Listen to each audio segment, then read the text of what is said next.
Si je devais définir ce réveil, ce serait un réveil attendu, mais inattendu. Attendu car c'est pour ce réveil que je m'étais si longuement préparé. Mais inattendu pour la forme de celui-ci. Je n'étais même pas sûr de me réveiller un jour, mais c'était le seul moyen que j'ai trouvé pour venir.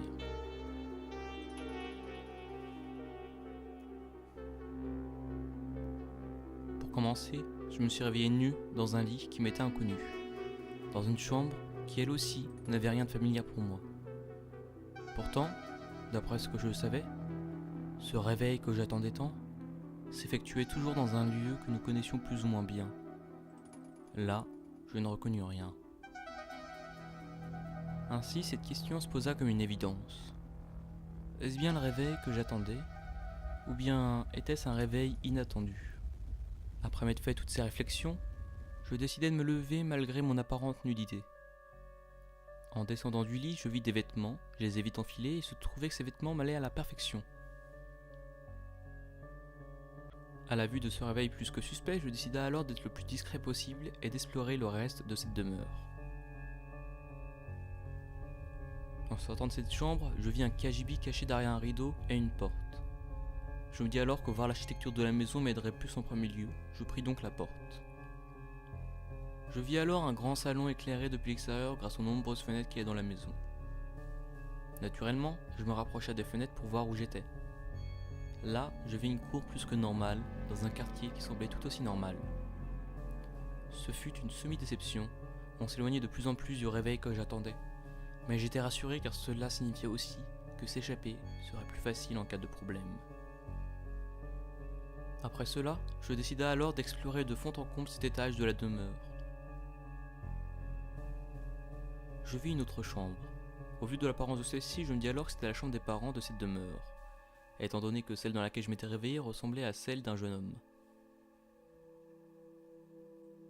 Après cette chambre, je continuai mon chemin dans un couloir. Celui-ci mena à des toilettes banales, une douche en mauvais état, probablement en réparation, et à une salle de musique. Il y avait une batterie. Je me rappela alors que dans la chambre dans laquelle je m'étais réveillé, il y avait un micro et un piano. Je me dirigeai alors vers la dernière porte de cet étage. C'était une autre chambre. Vu son apparence, c'était une chambre d'un jeune homme lui aussi. Je conclus que les deux enfants jouaient de la musique ensemble. Tout cela me sembla de plus en plus bizarre. D'après tout ce que j'ai pu observer, cette maison est des plus banales. Comment et pourquoi me serais-je éveillé ici ? Rien de tout cela m'est familier. Je n'ai jamais eu une vie banale.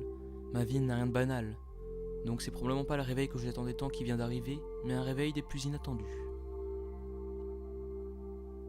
Tout cela m'était désagréable au plus haut point. Après avoir vu tout cet étage, je décida alors de voir à quoi ressemblait l'étage du haut. Là encore, tout me paraissait normal et chaleureux. L'éclairage, la couleur du bois sous le soleil, tout me semblait chaleureux. Aussi, j'enviais fortement les gens qui habitaient ici pour avoir pu vivre dans une vie si chaleureuse. La mienne n'est que noir et blanc en comparaison. Dans cet étage, il y avait des toilettes, une douche et une cuisine. Bref, tout ce qu'il y a de plus banal en ce monde. Mais soudain, je remarqua quelque chose. Cette chose m'était désagréable au plus haut point. Un sentiment étrange apparut alors en moi. Cette chose si désagréable, c'est l'atmosphère malsaine qui règne dans cette maison. Comment une maison à l'apparence si chaleureuse peut avoir une telle atmosphère ? Une seule solution, tout cela n'est qu'une imitation de maison chaleureuse. Et au vu de l'évidence de la chose, on ne veut pas me cacher que ce n'est qu'une imitation, ça veut dire que l'important n'est pas là. Alors, où est l'important ? Je redescendis les escaliers pour me retrouver dans le premier étage. Je vis alors une porte que je n'avais pas vue auparavant. Une porte d'apparence banale, mais j'ai l'impression qu'elle est différente des autres. Je ne sais pourquoi, mais je le sens. La peur que je ressens, mon instinct me dit de ne pas l'ouvrir.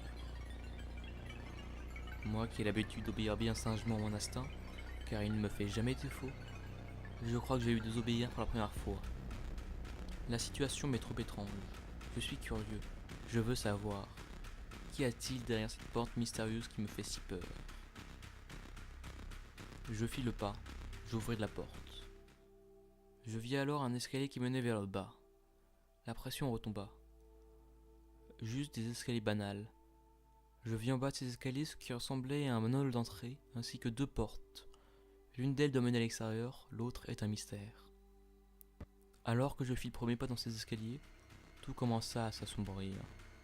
La peur revint, une peur incommensurable vint alors, je ne saurais comment définir cette peur qui me paralysa. Durant cette tétanie, je crus sentir et entendre le souffle de quelque chose en bas de ces escaliers. Je sortis de ces escaliers à toute vitesse puis referma la porte derrière moi. Une fois la porte fermée, ma lucidité revint. Mais malgré le fait qu'elle soit revenue, l'incompréhension était à son plus haut niveau. Comment se fait-il que cette pièce sombre me fasse si peur? J'ai déjà eu peur dans ma vie, des peurs qu'aucun être humain ne voudrait avoir à vivre. Mais cette simple pièce sombre a surpassé toutes les peurs que j'ai pu connaître. En regardant l'obscurité de cette pièce, je sus que si j'y allais, je mourrais sous dans d'atroces souffrances. Après avoir conclu que ces escaliers équivaudraient à la mort, je me décida alors qu'il faudrait partir de cette maison et ce le plus vite possible. La porte d'entrée étant inaccessible, il me restait que les fenêtres. Vu la hauteur, il est largement possible de se rattraper correctement une fois en bas. En essayant d'ouvrir les fenêtres, mes espoirs s'éteignirent bien vite, quand je vis qu'il était impossible d'ouvrir la fenêtre. Après avoir essayé chaque fenêtre, je vis qu'elles étaient toutes bloquées, impossible de les ouvrir. Après cela, je tentai de les briser. Pas une égratignure, rien. Les fenêtres avaient l'air de blocs de béton. À ce moment-là, le désespoir m'avait totalement submergé. La porte d'entrée était mon dernier espoir. Porte d'entrée qui, elle, était entourée de la plus grande peur que je n'avais jamais ressentie. C'est ainsi qu'un réveil inattendu se transforma en cauchemar.